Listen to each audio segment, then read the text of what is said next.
तो हमारे ये दो श्लोक से पांचवें अध्याय की शुरुआत होती है, योग संन्यासात कर्मणाम।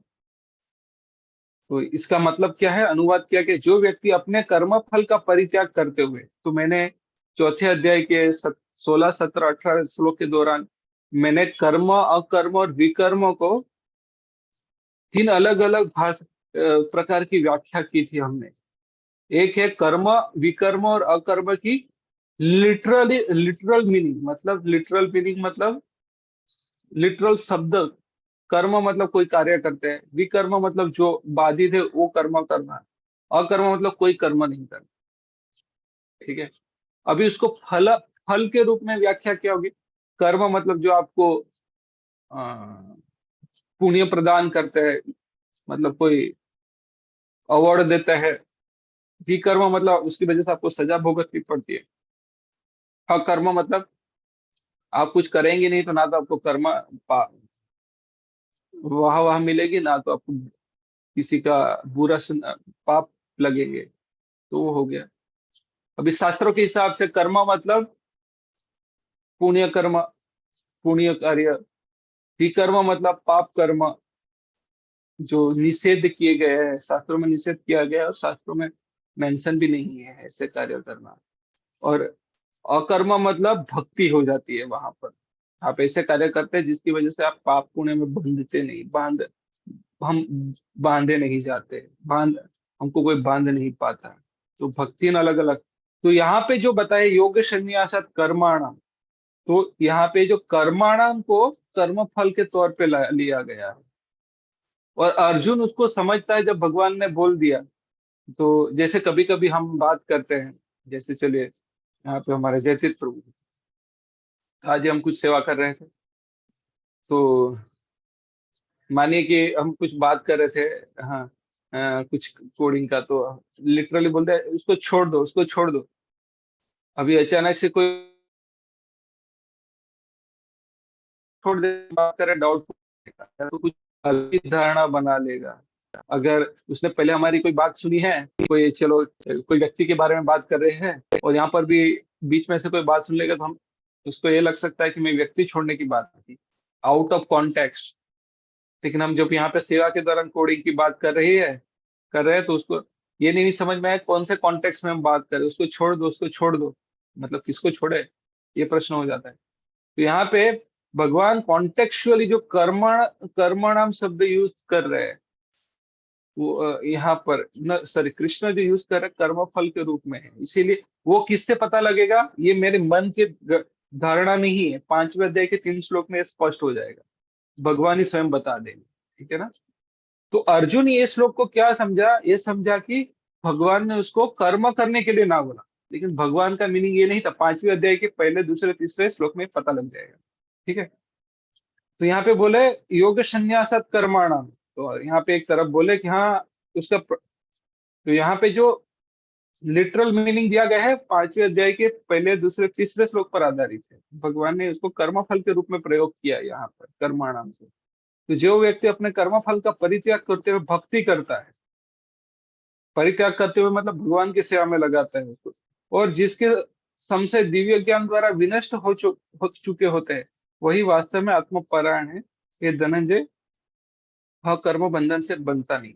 तो यहाँ पे कर्म फल का परित्याग करने के लिए बोला। ठीक है। फिर अगले श्लोक में क्या बोलते हैं, तस्मा ज्ञानम संभूतम ऋतस्तम ज्ञानम आसीनात्मना चित्वेना संशयम योगम आतिष्ठोतिष्ठ भारत। बोलते अतः तुम्हारे हृदय में अज्ञान के कारण जो संशय उठे हैं, उन्हें ज्ञान रूपी शस्त्र से काट डालो। Cut it through sword of knowledge. चित्वेना संशयम योगम आतिष्ठ तिष्ठ भारत। चित्वेना मतलब काट डालना। तो हे भारत, तुम योग से समन्वित होकर खड़े हो जाओ और युद्ध करो। तो यहाँ पे उसको लगा कि योग संन्यासात कर्मण, योग से कर्म त्याग दो, कर्म संन्यास ले लो, ऐसा उसने उसको समझा। और यहाँ पे भगवान बोल रहे यहाँ पे युद्ध करो। तो अर्जुन भ्रमित हो गया, मैं करूँ क्या। एक तरफ आप बोल रहे हैं मुझे कर्म का परित्याग करो, और यहाँ पे बोल रहे हैं युद्ध करो, तो वो वापस कर्म करने के लिए बोल रहे हैं, तो मैं करूँ क्या। अभी मैं वापस कंफ्यूज हो गया। तो यहाँ से ये दो क्वेश्चन से अर्जुन, ये दो श्लोक भगवान से सुनकर अर्जुन 5वें अध्याय की शुरुआत करता है प्रश्न पूछकर। अर्जुन क्या पूछ रहे हैं? अर्जुन उवाच संन्यासम कर्मणम कृष्णम पुनर्योगम च संशसि यतयोरेकम तन्मे ब्रूहि सुनिश्चितम। तो अर्जुन ने क्या पूछा? भगवान को क्या कहा? हे कृष्णा, पहले आप मुझसे कर्म त्यागने के लिए कहते हैं। अब ये भगवान ने, तो अर्जुन ने कहाँ से लिया? यहाँ से लिया, योग संन्यास कर्म। पहले आपने बोला कर्म का त्याग करो, या अर्जुन ने उसका अर्थघटन किया, ठीक है ना? तो क्या बोल रहे हैं? हे कृष्णा, पहले आपने मुझे कर्म त्यागने के लिए कहते हैं, और फिर बोलते भक्ति पूर्वक कर्म करने का आदेश देते हैं। तो कर्म करने का आदेश कौन से श्लोक में दिया? पहले बोला कर्म त्याग करो, और यहाँ पे बोल रहे हैं योग से तुम समन्वित होकर युद्ध करो। तो अर्जुन ने यही प्रश्न कर दिया कि बाद में और फिर भक्ति पूर्वक कर्म करने का आदेश देते हैं। तो क्या आप अब कृपा करके निश्चित रूप से मुझे बताएंगे इन दोनों में से कौन अधिक लाभप्रद है? तो ये सबको क्लियर हो गया? चौथे और 5वें अध्याय का कनेक्शन क्या है? अगर क्लियर हो गया तो कृपया करके चैट में यस टाइप करिए, ताकि मुझे समझ में आए वापस रिपीट करना है ना नहीं करना है। कृपया करके सब लोग टाइप करें यस। नहीं समझ में आया तो, नहीं समझ में आया तो नो टाइप करिए, कोई दिक्कत नहीं।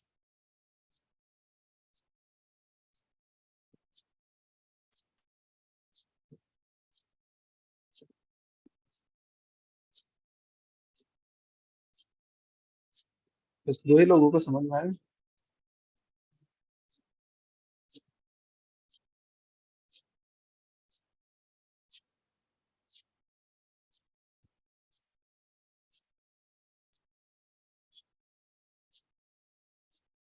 ठीक है, तो कोई टाइप नहीं कर रहा तो मैं एज्यूम कर लेता हूँ आपको समझ में आ गया है। तो अगला प्रश्न, कर्म त्याग के लिए फिर बोले भक्ति पूर्वक कर्म करने का आदेश देते हैं, तो क्या करूँ? अभी निश्चित रूप से बताएंगे कि दोनों में से कौन सा अधिक लाभप्रद है। तो अभी जो यहाँ पे व्याख्या की गई है कर्म फल का परित्याग करना, यहाँ ये दो श्लोक से हमें स्पष्ट हो जाएगा आगे।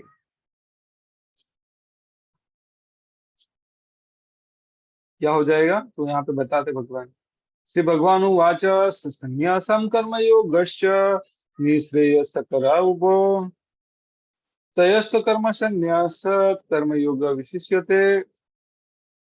श्री भगवान ने उत्तर दिया, मुक्ति में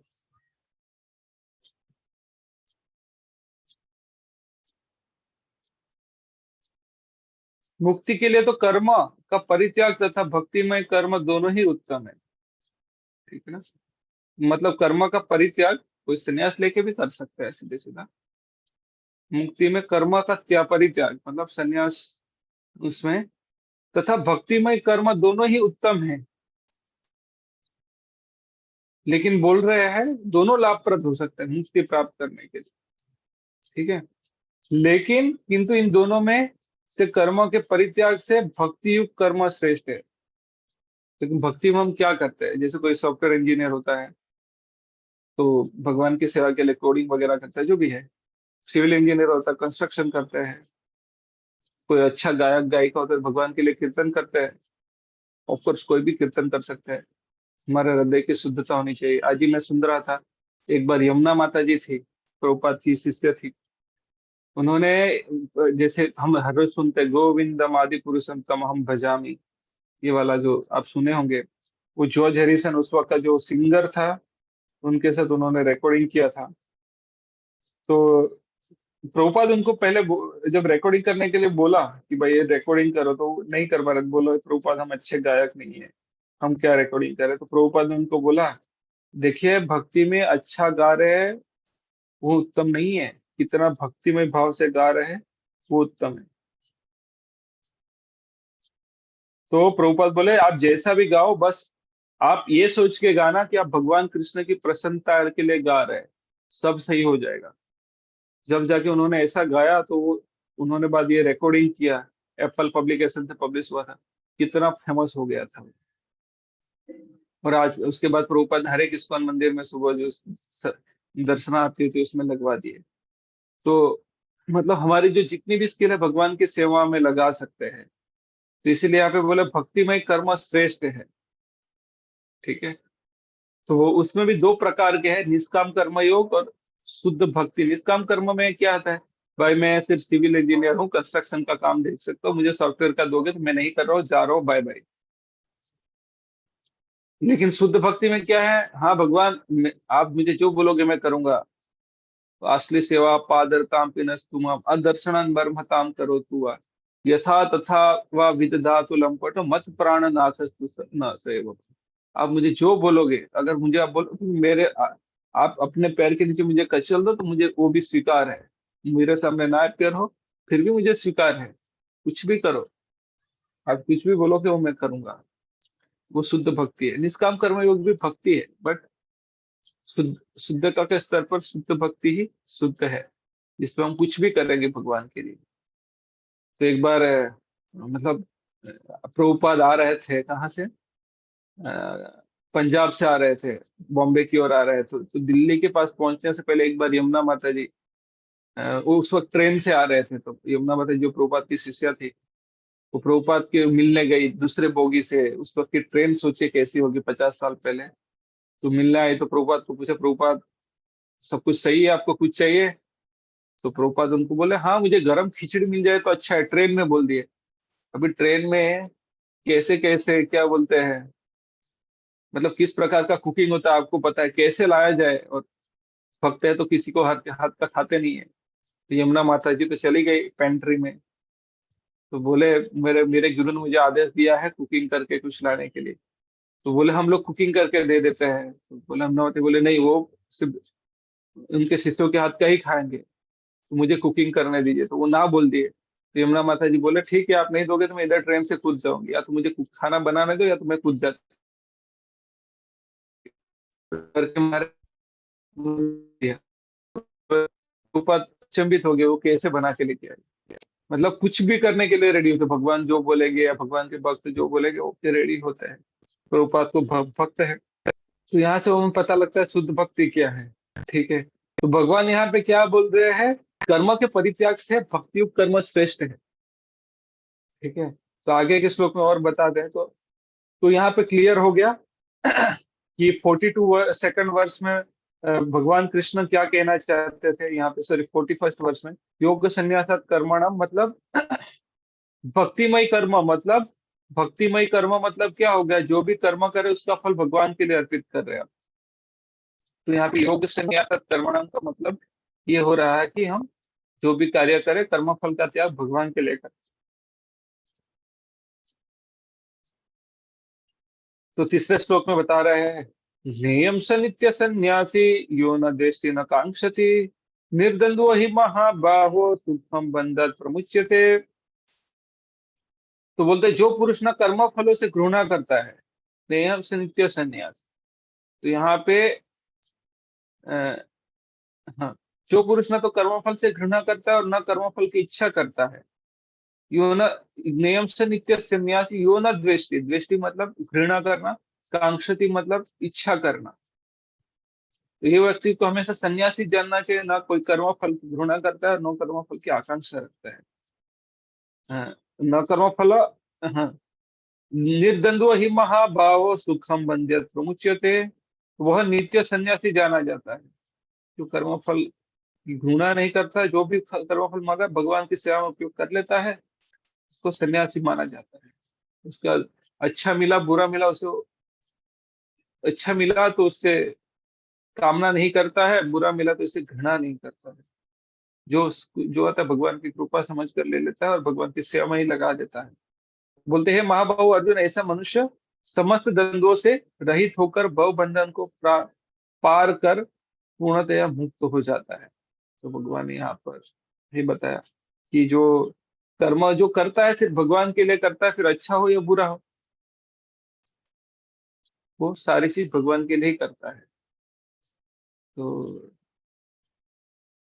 तो एक बार प्रभुपाद को किसी ने पूछा, प्रभुपाद आप इस्कॉन की स्थापना करने के लिए न्यूयॉर्क ही क्यों आए? तो प्रभुपाद बोले, मेरे कुछ गुरु भाई थे वो, एक गुरु भाई मतलब उनके कोई गॉड ब्रदर थे, वो यूपी में जाके फेल हुए, कोई यूरोप जर्मनी में जाके फेल हुए, तो प्रभुपाद बोले I came here with the desire to fail in New York, so he thought that let me fail in New York. So so that way, means he was free from these, dualities. So that is what, तो वही हमने यहाँ पर ये जो पहला दूसरा तीसरा ये श्लोक हमने देखा यहाँ पर। तो होप यहाँ तक आपको समझ में आ गया होगा। फिर आगे बोलते हैं, एक्चुअली आगे की श्लोक की यहाँ पे सांख्य योग की बात कर रहे हैं, तो चलो एक चर्चा कर ही लेता हूँ। तो बोलते सांख्य योग पृथक बाला प्रविदन्ति न पंडिता एकमपि अस्थिता सम्यक उभ्यर्विन्दते फलम। तो यहाँ पे बोल रहे हैं, क्या बोल रहे हैं, जगत के विश्लेषणात्मक अध्ययन से भिन्न कहता है। मतलब अभी यहाँ पे, अरे एक तो कर्म योग और कर्म संन्यास की बात कर रहे थे, तो अभी सांख्य,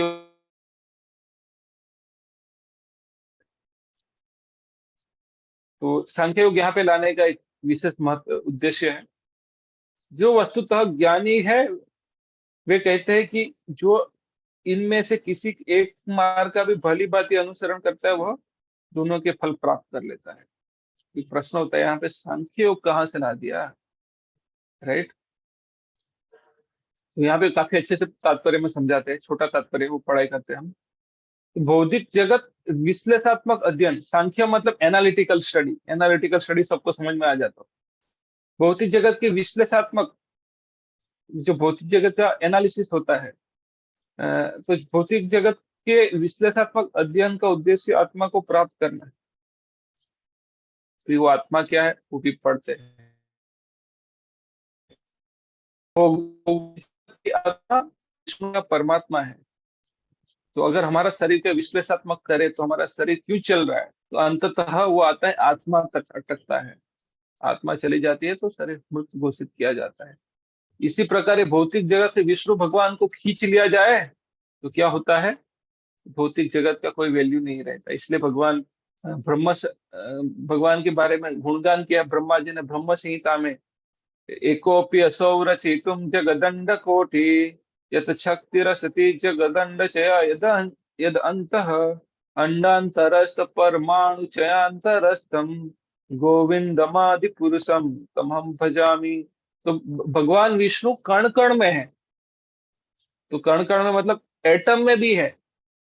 अंडांतरस्थ परमाणु चयांतरस्थ, परमाणु को क्या बोलते हैं, एटम बोलते हैं, क्या बोलते हैं भूल गया इंग्लिश में, एटम ही है। हाँ, तो एटम के अंदर भी एटम क्यों रोटेट करता है, क्यों रहता है, बिकॉज उसके अंदर भगवान विष्णु शिरोदक्ष है, विष्णु वहां पर रह रहे हैं। तो उनके बिना कोई अस्तित्व नहीं है। तो जो भौतिक जगत की आत्मा क्या है, विष्णु है। तो यहाँ पे आत्मा मतलब शरीर के लिए आत्मा मतलब हम जीवात्मा और परमात्मा, जीवात्मा के साथ रहते हैं, लेकिन भौतिक जगत की आत्मा मतलब परमात्मा हो गए, भगवान विष्णु। तो यहाँ पे तीन प्रकार के परमात्मा होते हैं। तीन प्रकार के परमात्मा कैसे, एक कण कण में जो परमात्मा रहते हैं वो शिरोदक्ष है विष्णु, ठीक है। हर एक कण के जो अंदर रहते हैं वो शिरोदक्ष है विष्णु। पूरे जो एक ब्रह्मांड के जो परमात्मा है वो गर्भोदक्ष है विष्णु। और सारे सारे ब्रह्मांडों के जो परमात्मा है वो है कारणोदक्ष है विष्णु। उसकी का भी बाद में चर्चा करेंगे, ठीक है। तो ये भौतिक जगत की आत्मा विष्णु है।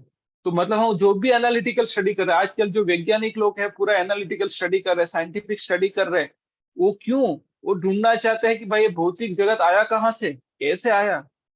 उनको यही समझ में नहीं आ रहा, क्योंकि हाँ शास्त्र बताते हैं कि जब महाविष्णु श्वास बाहर फेंकते हैं, उच्छ्वास मतलब when he exhale so many universe are getting created, when he inhale all the universe are getting destroyed। सो वहां पर वो वैज्ञानिक लोग उधर अटक जाते हैं, क्रिएशन कहाँ से हुआ भाई, उसका आत्मा कौन है। तो ये जो जितना भी एनालिटिकल स्टडी चल रहा है भाई, उसकी शुरुआत कहाँ से हुई? तो भौतिक जगत की आत्मा विष्णु या परमात्मा है। तो भगवान की भक्ति का अर्थ परमात्मा की सेवा है। ठीक है। तो अगर जब हम पता लग जाए कि भाई क्रिएटर है, तो एक बार क्या हुआ, प्रभुपाद जा रहे थे डिट्रॉइट, क्या लंदन में या यूएस में, भूल गया मैं। तो वहां पे जा रहे थे, वहां पे प्रभुपाद जी को एक टेम्पल खरीदना था। तो प्रभुपाद के साथ कुछ डिवोटी लोग थे, और वो गए तो साथ में बीच में अम्बरीश प्रभु मतलब अल्फ्रेड फोर्ड मिले। तो एक भक्त प्रभु उनको पूछ रहे अल्फ्रेड फोर्ड को, so you are working here, so what's your position, what's your post? Then Prabhupada सेठ बोला, is not employ, is honour. जैसे ही प्रभुपाद ने ऑनर बोला, तो उसका उसके बारे में know his perception got changed for that Alfred Ford. So as soon as we come to know that the creator of this universe is Vishnu, he has created everything. Sometime, we, okay, let's say we are working in JSW, but when we meet the chairman of JSW, no, you are ecstatic. Oh, I met him. So, uh, recently, someone was telling about that. So then it's really ecstatic for them. So same way, when we meet the creator of the universe, then what will happen? We would like to serve him. If you meet chairman of JSW, he is the owner of your company, and if you meet him, you would ask him, how can I help you, sir? Right? So same way, when you come to know that Vishnu is the creator of all the universe, then what will do? Oh, sir, please tell me, how can I serve you? So as soon as you, so analytical, the aim of analytical study is to find the soul of the universe. Who is the soul of the universe? Vishnu is the soul of universe. And as soon as you find the soul of the universe, what will you do? You will serve him. उनकी सेवा करेंगे। ठीक है। तो एक विधि से वृक्ष की जड़, तो एक पद्धति क्या है, एक विधि से जड़ खोजी जाए, दूसरी विधि से उसको किया जाता है। तो पहले तो पता ही नहीं था, ये खोज में लग गई। तो एनालिटिकल स्टडी क्या है कि हम सृष्टिकर्ता को ढूंढ रहे हैं। जब सृष्टिकर्ता को आपने ढूंढ ही लिया, तो क्या करोगे भाई, वो जो हमें आज्ञा देंगे उसकी पालन करेंगे। तो यहाँ पे जो सांख्य योग है, वो सृष्टिकर्ता को ढूंढने के बराबर है। ठीक है। और क्या बोलते हैं, और ज्ञानी है वो क्या है, जानते हैं कि सृष्टिकर्ता विष्णु है, तो हमें करना क्या है, उसकी सेवा करना है। तो वो ज्ञान प्राप्त कर लिया कि सृष्टिकर्ता विष्णु भगवान है। तो आप ये ज्ञानी के स्तर पर पहुंच गए, कौन से स्तर पर? सांख्य योग पृथक बाला प्रविदंति न एकम अपि आस्थित सभी उभ्यर विंदते फलम। तो योगी जो होते हैं, जो कर्म योगी होते हैं, भक्त लोग जो होते हैं, वो ऑलरेडी वो स्तर पे पहुंच भी चुके हैं। उनको एक ज्ञान हो चुका है कि ये सृष्टिकर्ता कौन है, भगवान। तो वो एनर्जी भगवान को खोजने में वापस नहीं लगाते, भगवान की सेवा में लगाते। लेकिन जो अज्ञानी है, जिनको पता नहीं है सृष्टि के कर्ता कौन है, सृष्टि की आत्मा कौन है, भगवान विष्णु है, वो एनर्जी उनको ढूंढने में लगाते हैं। जब उनको मिल जाएगा, तो वही भी क्या करेंगे, वही कर्म योगी को फॉलो करेंगे। ठीक है ना। भक्ति करेंगे। तो वही बता रहे थे, दोनों एक ही पथ है। एक है कि भाई सृष्टि के स्वामी कौन है उनको ढूंढना, और दूसरों को स्वामी कौन है पता है, तो उनकी सेवा करते हैं। तो स्वामी को ढूंढ के आप भी वही करेंगे बाद में, उनकी सेवा। तो यहाँ पर इसलिए बताया दोनों मार्ग एक ही है। तो यहाँ पर इसलिए भगवान ने बोला कि भाई भगवान की सेवा करना उत्तम है, आप दूसरे कुछ भी करो, अंततः आपको सेवा के, भगवान की सेवा करने के स्तर पर आना ही पड़ेगा। आप कर्म संन्यास भी करो, वो भी भगवान की खुशी के लिए होना चाहिए। अगर आपके कर्म संन्यास से भगवान खुश नहीं, तो उसका कोई मतलब नहीं है। जैसे अर्जुन बोल रहा था, ठीक है मैं अपना कर्म संन्यास ले लेता हूँ, संन्यास लेके कहाँ चला जाता हूँ, जंगल में चला जाता हूँ, भगवान ने उसको डिसअप्रूव किया। ठीक है। बट लास्ट में बोलते हैं आपकी जो इच्छा है करो, वो अलग बात है। ठीक है ना। उस वक्त बोला, वो अच्छा नहीं समझा रहे थे, मतलब डायरेक्टली उनको बोल फोर्स नहीं किया, बट समझा रहे थे एक तरह से देखेंगे तो। तो यहाँ पे सांख्य योग मतलब कुछ भी करो, ये स्तर पे आना है, वो उत्तम है, भगवान बोल रहे हैं यहाँ पर। ठीक है, तो यहाँ पे बोलते हैं सांख्य दर्शन का वास्तविक छात्र जगत के मूल अर्थात विष्णु को ढूंढता है और फिर पूर्ण ज्ञान समेत अपने को भगवान की सेवा में लगा देता है। अतः वह मूलतः इन दोनों में कोई भेद नहीं है, क्योंकि दोनों का उद्देश्य विष्णु की प्राप्ति है। एक तो खोज लिया, खोजने के बाद करे क्या? ये जो ज्ञानी लोग करते हैं वो करो, योगी लोग करते हैं वो करो, उनकी सेवा करो, ऐसे को थोड़ी बैठे रहेंगे। तो जो लोग चरम उद्देश्य को नहीं जानते वे कहते हैं कि सांख्य और कर्मयोग एक नहीं है, किंतु जो विद्वान है वह जानता है कि इन दोनों विभिन्न विधियों का एक ही उद्देश्य है।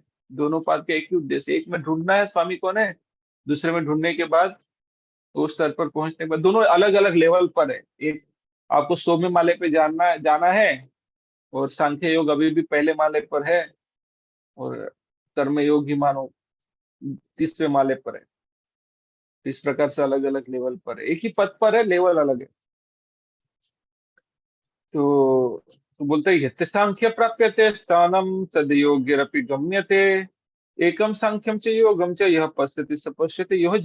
जो यह जानता है कि विश्लेषणात्मक अध्ययन द्वारा प्राप्त स्थान भक्ति द्वारा भी प्राप्त किया जा सकता है, और इस तरह जो सांख्य तथा भक्ति योग को एक समान देखता है वही वस्तुओं को यथार्थ रूप में देखता है। तो अतः सांख्य योग से लेकर हमने तीसरे अध्याय में योगा लेडर का अध्ययन किया था।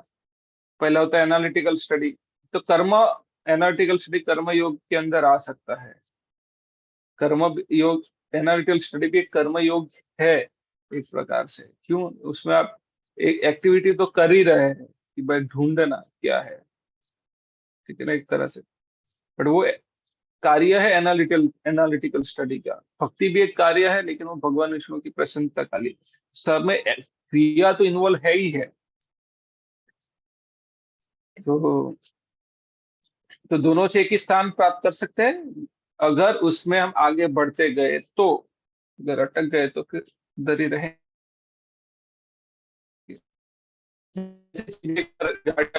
आगे तो डेस्टिनेशन तक तो पहुंचाएगी कुछ ना कुछ करके, जब तक आप वैष्णव अपराध नहीं करते तब तक। ठीक है, तो बहुत बहुत धन्यवाद। आज हम यहाँ पर ही समाप्त करते हैं पहले 5 श्लोक पर।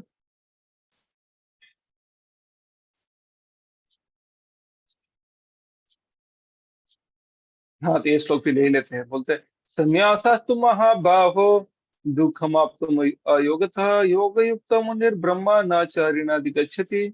भक्ति में लगे बिना केवल समस्त कर्म का परित्याग करने से कोई सुखी नहीं बन सकता, परंतु भक्ति में लगा हुआ विचारवान व्यक्ति शीघ्र ही परमेश्वर को प्राप्त कर लेता है। अगर कोई कर्म संन्यास भी कर देता है लेकिन भक्ति में नहीं लगता तो वो दुखी होता है, सुख नहीं मिलता उसको।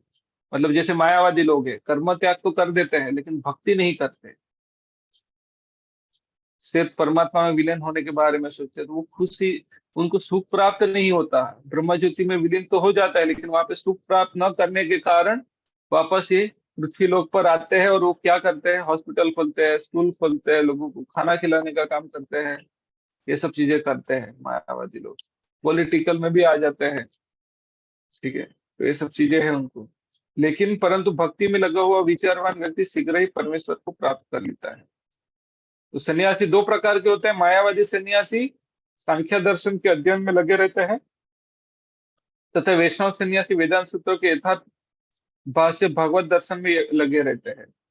मायावादी सन्यासी भी वेदांत सूत्र का अध्ययन करते हैं, किंतु वे शंकराचार्य द्वारा प्रणीत शारीरिक भाष्य का उपयोग करते हैं। भागवत संप्रदाय के छात्र पंचरात्रि विधि से भगवान की भक्ति करने में लगे रहते हैं।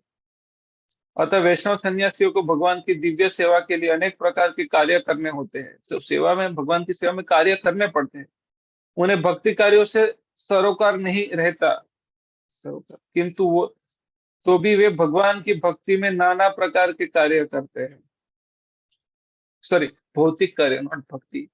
उन्हें भौतिक कार्यों से सरोकार नहीं रहता, उनके कोई लेना देना नहीं, फिर भी भगवान की सेवा में वो लगे रहते हैं। किंतु मायावादी सन्यासी जो सांख्य तथा वेदांत के अध्ययन एवं चिंतन में लगे रहते हैं, वे भगवान की दिव्य भक्ति का आनंद नहीं उठा पाते, क्योंकि उनका अध्ययन अत्यंत जटिल होता है। अतः वे कभी कभी ब्रह्म चिंतन से ऊब कर समुचित बोध के बिना भागवत की शरण नहीं करते हैं। फलतः श्रीमद् भागवतम का भी अध्ययन उनके लिए कष्टकर रहता है। मायावादी सन्यासी का शुष्क चिंतन तथा कृत्रिम साधनों से निर्विशेष विवेचना उनके लिए व्यर्थ होती है। भक्ति में लगे हुए वैष्णव सन्यासी अपने दिव्य कर्मों को करते हुए प्रसन्न रहते हैं और यह भी निश्चित रहता है कि वे भगवत धाम को प्राप्त करेंगे। मायावादी सन्यासी कभी कभी आत्म साक्षात्कार के पद से नीचे गिर जाते हैं। तो मैंने बोला है, मायावादी को आत्म साक्षात्कार तो करते हैं लेकिन भगवत साक्षात्कार नहीं होता है। इसलिए हमने बहुत बार चर्चा की, आत्म साक्षात्कार, self realisation without God realisation is useless, no value because you will fall down. Whereas devotee has both self-realization and God realization. So for Mayavadi, self-realization is uh, useless because they have no God realization. Because if they have no God realization, then they will miss the point that they are part and parcel of the Supreme Lord. They have understanding, they are not this body, they are soul, but they are missing the understanding, higher understanding, that of course they are not this body, they are soul, but they are also part and parcel of the Supreme Lord. They are missing that point. That is the missing link. Okay. So मायावादी सन्यासी कभी कभी आत्म साक्षात्कार के पद से नीचे गिर जाते और फिर भी समाज सेवा, परोपकार सेवा, भौतिक कर्म से प्रवृत्त हो जाता था।